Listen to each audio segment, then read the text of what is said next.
الحمد لله الذي هدانا إلى الصراط المستقيم، والصلاة والسلام على رسوله محمد وعلى آله وصحبه أجمعين، أما بعد۔ اسٹیج پر جلوہ افروز علماء اعظام اور سامعین کرام، آپ کے علم میں ہوگا کہ اس وقت دنیا کی کل آبادی سمجھی جاتی ہے 8 ارب، یعنی 800 کروڑ، جن میں کم سے کم 1.5 ارب مسلمان ہیں امت مسلمہ۔ گویا کہ ہر چھڑا انسان جو ہے دنیا میں وہ محمد رسول اللہ صلی اللہ علیہ وسلم کا کلمہ پڑھتا ہے۔ اتنی بڑی تعداد، اس کے ساتھ ہی زمین کا کتنا بڑا علاقہ اللہ تعالیٰ نے اس امت کے قدموں تلے رکھا ہے۔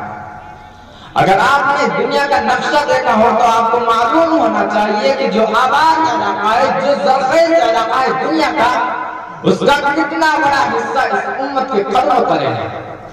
انڈونیشیا اور ملائیشیا سے چلے آئیے اور اس کے بعد مسلسل چاہے کہ مسلمان اقلیت میں ہے، پھر بنگلہ دیش آتا ہے، بڑی عظیم اکثریت کا ملک ہے، پھر بھارت میں اگر سے اقلیت میں ہے لیکن 20-25 کروڑ مسلمان ہیں آج بھارت میں۔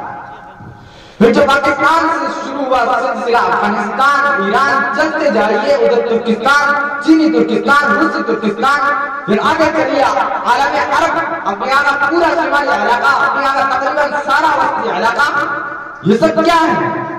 کتنا بڑا رقبہ ہے اور ہر طرح کی نعمت اللہ تعالیٰ نے دی ہے۔ اس میں نباتات بھی ہے، اس میں معدنیات بھی ہے، اور سب سے بڑھ کر آج کی دنیا میں جو اہم ترین سے ہے کہ پیٹرول جو ہے، تیل جو ہے، اس کے سب سے بڑے ذخائر ہوئے جو مسلمانوں کے قدموں تلے ہیں۔ اتنی تعداد میں ہونے کے باوجود، اتنے سارے وسائل پر وظائف قابض ہونے کے باوجود، سوال یہ ہے کہ آج دنیا میں امت مسلمہ کو عزت حاصل ہے یا یہ ذلیل ہے؟ اسے غلبہ حاصل ہے یا یہ مغلوب ہے؟ اسے دنیا میں کوئی وقار حاصل ہے یا یہ بالکل بے وقار ہو کر رہ گئی ہے؟ یہ باتیں جو ہمارے سمجھنے کی ہے آج کیوں ذلیل کے قتل ناتی پسند گستاخی یہ فرشتہ ہماری جناب ہے۔ اس میں صورت کیوں ہو چکی ہے؟ آپ کو معلوم ہے ہر جگہ آسمان کبھی کا نشان مسلمان ہے۔ ہمارے سارے وسائل پر دوسروں کا قبضہ ہے۔ بڑے بڑے جتنے لوگ ہمارے ہیں ان سب کی دولت ان کے پاس ہے، کسی کے پاس کچھ نہیں ہے۔ سعودی عرب کی وہ دولت زیادہ کہاں ہے؟ کہنے کو ہے کہ آپ کے اکاؤنٹ میں اتنا رکھا ہے، لیکن سوال یہ ہے کہ وہ اکاؤنٹ آخر کیسے قبضے میں ہے؟ پھر آپ کو معلوم ہے کس طریقے سے مسلمانوں کے ساتھ سلوک ہو رہا ہے، ہر جگہ پر جہاں چاہے جس طرح چاہے انہیں ستایا۔ اور ان میں بھی سب سے بری بات میں آپ حضرات سے کہوں گا کہ آج دنیا میں جتنے بڑے پیمانے پر محمد رسول اللہ صلی اللہ علیہ وسلم کی توہین ہوئی ہے، پوری انسانی تاریخ میں نہیں ہوئی۔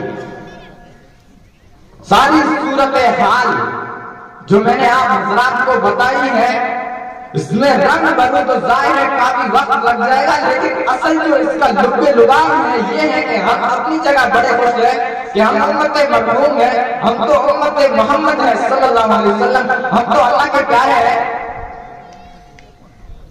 جنت تو گویا کہ ہمارا پیدائشی مقام ہے۔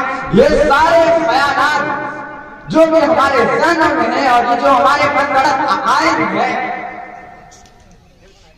آپ سوچئے کہ جب ہم جو آبجیکٹو کنڈیشنز ہے، گیون کنڈیشنز ہے، جو سامنے کے حالات ہیں، ان سے جب تقابل کرتے ہیں تو معاملہ بہت سخت ہے۔ یہ کیوں ہے؟